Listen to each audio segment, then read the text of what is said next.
Good morning everyone, welcome to Neetpedia. ना NCERT rapid review में जो हमारा अगला टॉपिक है वो है गैमेट फॉर्मेशन। इसमें हम लोग देखेंगे कैसे गैमेट फॉर्म हो रहा है, कुछ क्वेश्चंस भी लगाएंगे। ओके ना, देखिए गैमेट का फॉर्मेशन जो होता है ना उसको हम लोग गैमेटोजेनेसिस बोलते हैं। Gametogenesis that means generation of what, gamete. Yes, genesis means what, generation, gamete का जनरेशन।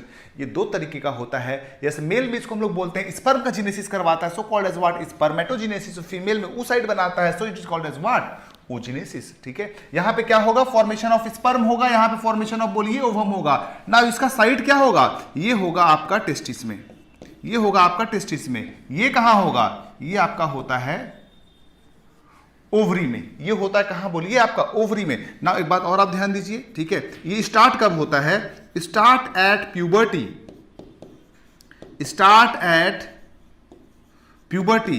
लेकिन ये जो होता है स्टार्ट होता है in intrauterine life, start in intrauterine life.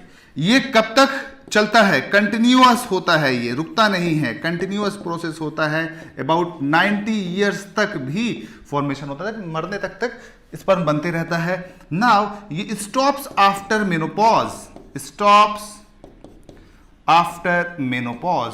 सो इस स्लाइड से आपके बहुत सारे एमसीक्यूज रेडी हो गए। कब ओजेनेसिस रुकता है, कब स्टार्ट होता है, कहां होता है, ओजेनेसिस है क्या, ठीक है, इस तरह से बहुत सारे एमसीक्यूज बनते हैं। नाउ चलें स्पर्मेटोजेनेसिस की बात करते हैं। स्पर्मेटोजेनेसिस जो होता है ना दो स्टेप में होता है, ठीक है। पहला, यस, स्पर्मेटोगोनिया से स्पर्मेटिड बनेगा, फिर स्पर्मेटिड का मैच्योरेशन होगा, that is called as what, spermiogenesis. ठीक है, तो दो चीज हो गया, एक हो गया आपका स्पर्मियोजेनेसिस और एक हो गया क्या, फॉर्मेशन ऑफ स्पर्मेटिड। ठीक है, ये स्पर्मेटिड कैसे बनेगा, स्पर्मेटोगोनिया जो होगा वो क्या होता है, डिप्लॉइड होता है, वो डिवाइड करके आपका यस स्पर्मेटिड बनाएगा। बीच में बहुत सारे स्टेप्स होंगे, उसको हम लोग आगे देखते हैं क्या क्या बीच में स्टेप्स होगा ना। स्पर्मेटिड से जब स्पर्म बनेगा, स्पर्मेटोजोआ बनेगा, that is called as spermiogenesis, that is called as what, spermiogenesis. Now ये देखिए, नाउ सबसे पहले यस स्पर्मेटोजेनेसिस होता कहां पे है। स्पर्मेटोजेनेसिस जो होता है यस सेमनिफेरस ट्यूब्यूल्स ऑफ टेस्टिस में होता है। कहां होगा, सेमनिफेरस ट्यूब्यूल्स ऑफ टेस्टिस, जिसके लिए एफएसएच का होना जरूरी होता है। ठीक है, एफएसएच जो होता है वो स्टिमुलेट करता है स्पर्मेटोजेनेसिस को। नाउ चलो देखें, ये 2n सेल्स जो है क्या है बोलिए, स्पर्मेटोगोनिया है ना। स्पर्मेटोगोनिया पहले डिवाइड करता है, बहुत सारा स्पर्मेटोगोनिया बनाता है, स्पर्मेटोगोनिया। ठीक है, नाउ ये स्पर्मेटोगोनिया डिवाइड करके क्या बनाया, मल्टीपल स्पर्मेटोगोनिया, मल्टीपल स्पर्मेटोगोनिया। उसके बाद ये मैच्योरेशन करेगा, दैट मींस ग्रोथ फेज में चला गया, ये सॉरी ग्रोथ फेज में, not maturation, yes growth phase में चला गया। ग्रोथ फेज की इसका साइज बड़ा हो गया। ठीक है, now this is known as primary spermatocyte, primary spermatocyte. ये प्राइमरी स्पर्मेटोसाइट जो होता है वो 2n होता है। ठीक है ना, प्राइमरी स्पर्मेटोसाइट फिर जो होगा यस अब चल जाएगा मैच्योरेशन फेज में, दैट इज मियोसिस 1 होगा। जब मियोसिस 1 होगा तो यहां बनेगा सेकेंडरी स्पर्मेटोसाइट, ये रहा आपका यस सेकेंडरी स्पर्मेटोसाइट। फिर मियोसिस 2 होगा और बनेगा आपका स्पर्मेटिड, मियोसिस 1 मियोसिस 2, ये रहा आपका yes these are what, spermatid. फिर होगा स्पर्मियोजेनेसिस और बन जाएगा क्या आपका यस स्पर्मेटोजोआ। ठीक है, सो स्पर्मेटिड से स्पर्मेटोजोआ बनना या स्पर्म बनना, मैच्योर्ड स्पर्म बनना, that is called as what, spermiogenesis. देखिए क्या क्या होगा, स्पर्मेटोगोनिया है, माइटोसिस हुआ, क्या बना, प्राइमरी स्पर्मेटोसाइट जिसमें होता है ग्रोथ फेज। उसके बाद आता है मैच्योरेशन फेज में, मियोसिस 1 होगा, मियोसिस 2 होगा, बनेगा क्या यहाँ पे सेकेंडरी स्पर्मेटोसाइट। मियोसिस 2 से क्या बनेगा आपका स्पर्मेटिड, फिर स्पर्मियोजेनेसिस होगा और बनेगा spermatozoa proper. Okay, now spermiogenesis क्या है, is the final stage of spermatogenesis which sees the maturation of spermatid into mature spermatozoa. Now अब देखें, आपने पढ़ा होगा सर्टोली सेल्स के बारे में। ठीक है, नाउ स्पर्म जो होता है ना, स्पर्म जो होता है उसका हेड जो होता है इस तरह से सर्टोली सेल्स के अंदर इम्बेडेड होता है फॉर द मैच्योरेशन।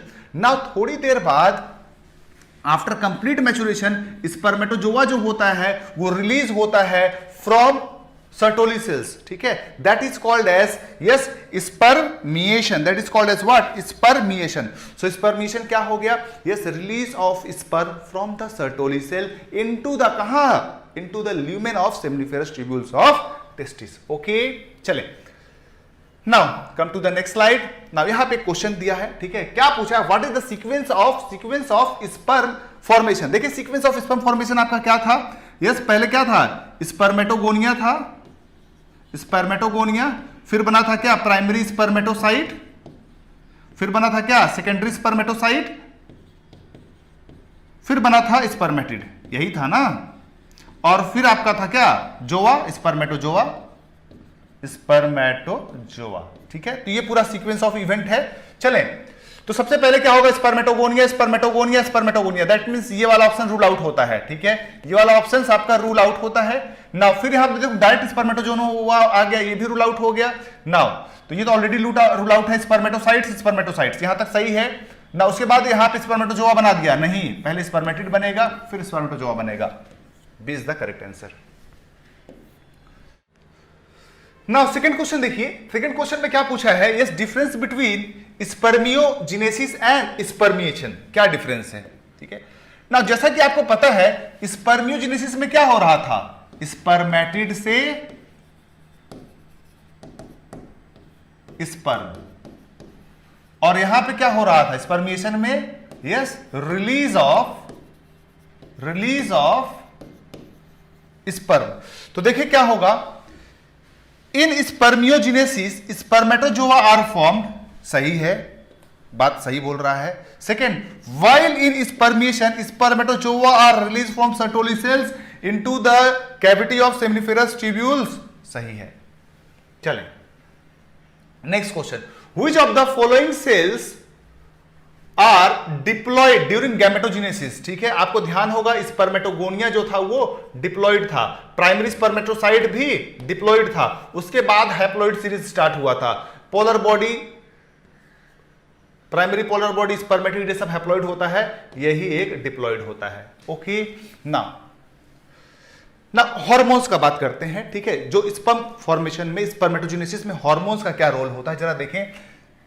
एक ग्लैंड होता है जो कि ब्रेन में होता है, yes that is called as what, hypothalamus,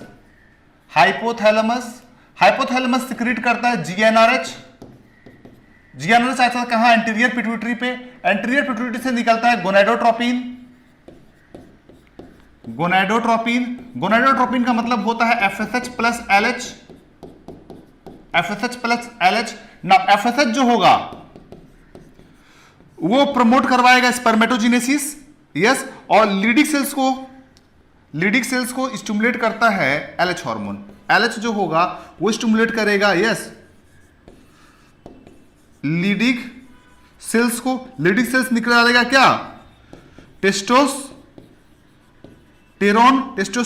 और यहां पे जो एफएसएच होगा वो स्टिमुलेट करेगा, यस, सर्टोली सेल्स को, ठीक है, और ये स्पर्मियोजेनिक फैक्टर सिक्रेट करेगा, yes, स्पर्मियोजेनिक factor,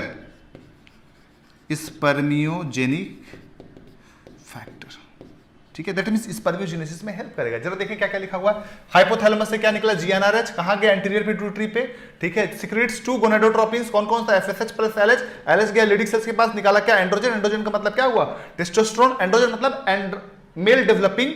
male character developing hormone, stimulates what, spermatogenesis, ठीक है। तो एलएच क्या करवा रहा है, स्टिमुलेट कर रहा है क्या, स्पर्मेटोजेनेसिस। ना फॉलिकल स्टिमुलेटिंग हार्मोन जो है FSH acts on Sertoli cells, stimulates what, secretion of factor for spermiogenesis. Okay, is it clear, यहां तक सबको क्लियर है। now फटाफट हम लोग आगे बढ़ते हैं next topic. Now next topic is structure of sperm, ठीक है। नाउ स्ट्रक्चर ऑफ स्पर्म देखें, सबसे पहली बात आप याद रखिएगा, हमारा स्पर्म जो होता है यस मोटाइल होता है क्योंकि उसके पास फ्लैजला होता है, यस हैप्लॉइड होता है, साइज इसका 60 माइक्रोमीटर होता है साइज इसका, और इसका life span in female vaginal tract 48 to 72 hour होता है, 48-70, ये चार का चारों एमसीक्यूज है, ठीक है, क्योंकि फीमेल गैमेट हमारा नॉन मोटाइल होता है। ना इसका पार्ट्स आप देखें, चलिए देखिए क्या क्या लिखा हुआ है एनसीईआरटी में। मैच्योर स्पर्म कितना होता है, 60 माइक्रोमीटर का। Sperm is developed covered by a plasma membrane, इसके चारों तरफ कवरिंग होगी, that covering is called as what, plasma membrane. ना इसका पार्ट्स देखें, इसमें क्या होगा, हेड होगा, नेक होगा, मिडिल पीस होगा और टेल होगा। Yes, it has a head, this is the neck, this is the middle piece and this is the tail. Now head की बात करें, अगर हेड का स्ट्रक्चर आप देखोगे, नाउ इस तरह से ओवल शेप्ड हेड होगा, ओवल शेप्ड हेड होगा। इस हेड के अंदर एक बड़ा सा न्यूक्लियस होगा, यस न्यूक्लियस। न्यूक्लियस के ऊपर एक कैप लाइक स्ट्रक्चर होगा, that is called as what, acrosome. Acrosome जो है वो मॉडिफिकेशन ऑफ गोल्गी बॉडी है और उसमें अंदर क्या सीक्रेट करता है, यस स्पर्म लाइसिन, जो कि स्पर्म को हेल्प करेगा for penetration in the egg of female. ठीक है, ओवल शेप्ड होगा, formed of nucleus and acrosome. Acrosome is formed from Golgi complex and it contains lytic enzymes, that is sperm lysine, नाम ही है क्या, sperm lysine। ठीक है, behind the head is a neck, और neck में होता है centrioles। नेक में होगा क्या, बोलो, सेंट्रियोल। दो तरह का सेंट्रियोल होता है, एक सामने की तरफ that is called at proximal, और एक क्या होगा, distal. Now this is the what, middle piece, this is what, middle piece. और मिडिल पीस में जो होगा, यहां पे एक फिलामेंट होता है and that filament is called as what, axial filament. That filament is called as axial filament. Now ये मिडिल पीस में जो एक्सियल फिलामेंट है, इसके चारों तरफ स्पाइरली कॉइल्ड माइटोकॉन्ड्रिया होगा, this is called as what, spiral mitochondria. This is spiral mitochondria. और ये स्पाइरल माइटोकॉन्ड्रिया क्या करता है, provides energy, it provides energy for sperm motility, for motility of the sperm. ठीक है, स्पर्म जो है घूम सके उसके लिए एनर्जी प्रोवाइड करता है। ठीक है, चलें जरा हम आगे देखते हैं। नाउ तो मिडिल पीस में क्या होगा, composed of axial filament surrounded by mitochondria and cytoplasm. ठीक है, माइटोकॉन्ड्रिया प्रोड्यूसेस व्हाट, एनर्जी। और टेल में क्या होगा, कंसिस्ट ऑफ एक्सियल फिलामेंट। ये एक्सियल फिलामेंट में जो अरेंजमेंट होता है 9+2 अरेंजमेंट ऑफ माइक्रोट्यूब्यूल्स, ध्यान रहे 9+2 अरेंजमेंट ऑफ माइक्रोट्यूब्यूल्स। इसका स्ट्रक्चर जो होता है काट व्हील स्ट्रक्चर बोलते हैं। कट सेक्शन कट करके देखोगे इसको, इस तरह से तुमको दिखेगा, 1 2 3 4 5 6 7 8 9, इस तरह से होगा। और सेंटर में 2 माइक्रोट्यूब्यूल होगा, this is called as what, 9+2 arrangement, 9+2 arrangement. Okay, 9+2 arrangement. Now the human male ejaculates, एक बार में जब ह्यूमन का इजैकुलेशन होता है उसमें अबाउट 200 to 300 मिलियन स्पर्म्स होता है एक बार के क्वार्टर्स में। इसमें से for the purpose of fertility करीबन 60% का मॉर्फोलॉजी नॉर्मल होना चाहिए और 40% स्पर्म के पास विग्रस मोटिलिटी होनी चाहिए। 60% है normal shape and size, 40% of them has vigorous motility for the purpose of what, competency. ठीक है, मतलब पोटेंसी। चलें नाउ जरा स्ट्रक्चर, एक क्वेश्चन और देखिए आप, the middle piece of the sperm contains what, yes they contains mitochondria, they contains mitochondria.